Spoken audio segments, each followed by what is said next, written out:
Picked up this Goldwing for a bargain price, but what to do with it?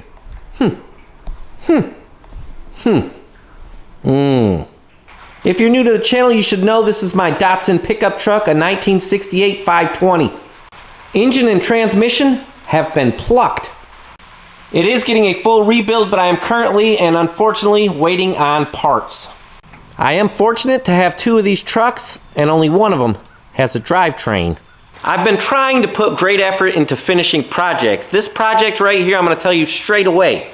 If it doesn't work out easy, I'm just playing while I'm waiting on parts. If it doesn't fit in there easily and everything works out, then screw it, I'm going to scratch this project. But I do have two ways that I think this engine may fit into this truck. We'll try both of them. If it does work out real easy and nice, maybe we'll carry on with a project. Keep in mind, I have two of these trucks, so one will get the original engine, and the other one, quite possibly, could have a Goldwing engine in it. 100 horsepower, 100 foot-pounds of torque, she will be a beast if it works out.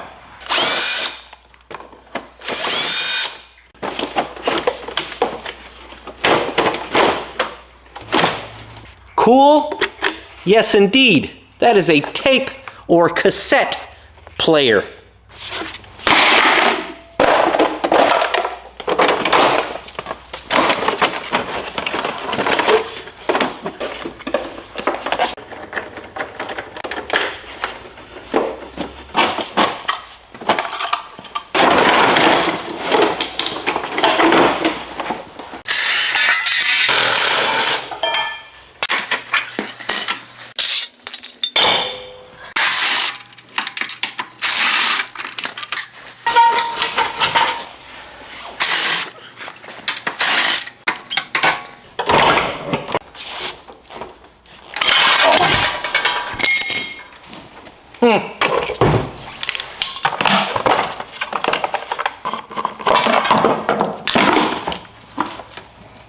This concerns me a little bit. Why does it have an air temperature sensor on a 92 Goldwing?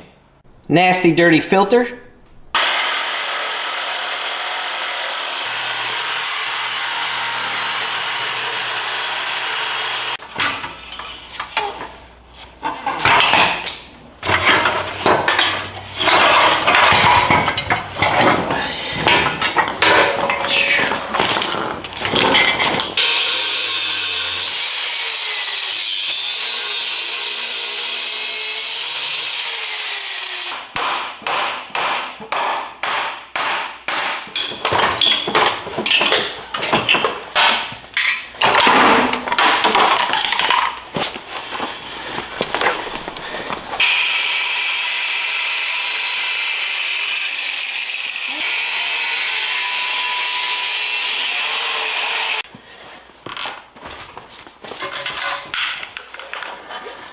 This is the most absurd display of overzealous 90s technology I have ever seen in my entire life. The miles of hoses and wires on this thing is totally ridiculous. I should be able to remove most of this crap. The only thing is I do need a trigger for the coils, and I'm not sure if that's in the ECU or if it has a CDI or what triggers it. This unit does have reverse, and it works through the starter, I believe, and a series of wires, so we'll want to keep that. I'm going to leave our coiled up wiring harness over here on the floor for now. And there's the engine. Still has a lot of emissions crap, hoses and garbage on it, but it's clean enough. We can try and fit it in the truck. I'm going to go directly underneath the hood like a conventional engine would be put. Keep in mind, if this doesn't work, I do have a plan B. Two reasons I think it may not work under the hood. One, it is very wide. Two, the drive shaft was long to start with, and it's going to have to be a lot longer now. Anyways, let's give it a shot, see what happens. Not looking good right from the start. Let me take a couple measurements.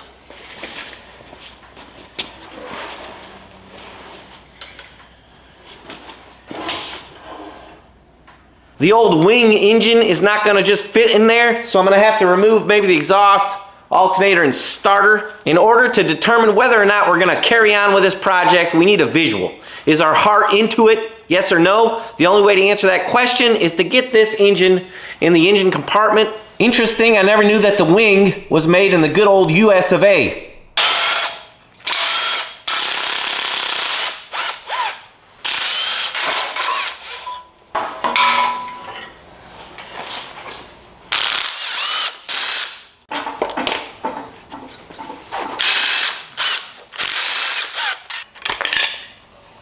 Take two.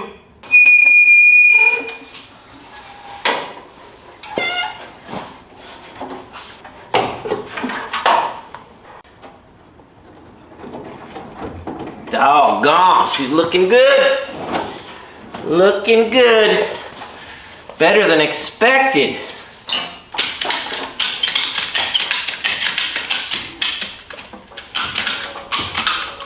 All mocked up. Let's see what you think. I like it. I like it a lot. Wait, no. I love it. I think this looks really cool in here. This engine fills up the engine bay just like I thought it would. It's going to be sticking way up out of the hood. Adjustments do need to be made. We're just doing a quick trial run here, but I'm liking it. The only thing stopping us from lowering this engine another 4 inches or more is that steering shaft through there. And I believe we could modify that and get around this little issue.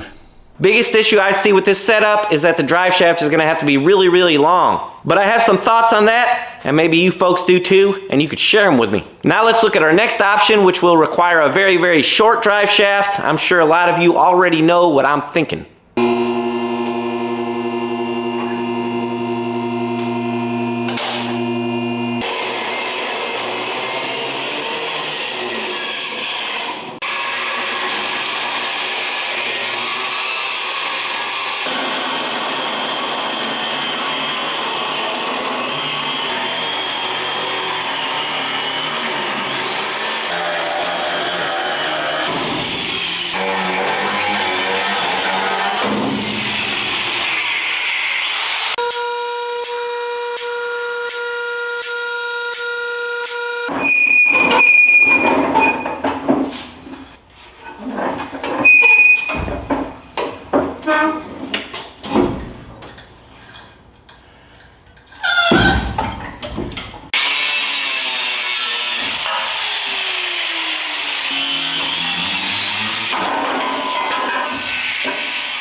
Well, first, how many of you guessed it?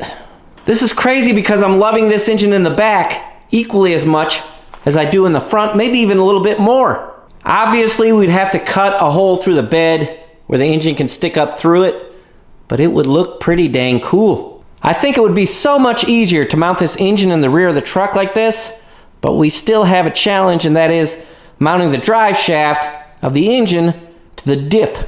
See, the engine shaft is right here and the diff is right there, so there's no drive shaft. That's not a possibility. But I was thinking, maybe like a belt drive, Harley Davidson belt drive or something to that effect. I'm certainly open to hear what you guys have to say about it. Let me know what you think. Does somebody have a better idea than that? What are you folks thinking? Do we need to push forward with this project or what? One thing you don't need to be concerned with, we are still going to rebuild the original engine and get it in one of these trucks. As I said earlier, just waiting on parts and machine work to get done to the head, and cam bearings are going to be installed. It was my pleasure to invade your space for the last 5 or 10 minutes. I am the one and only infamous Kentucky Yankee without a doubt. We'll see you next time.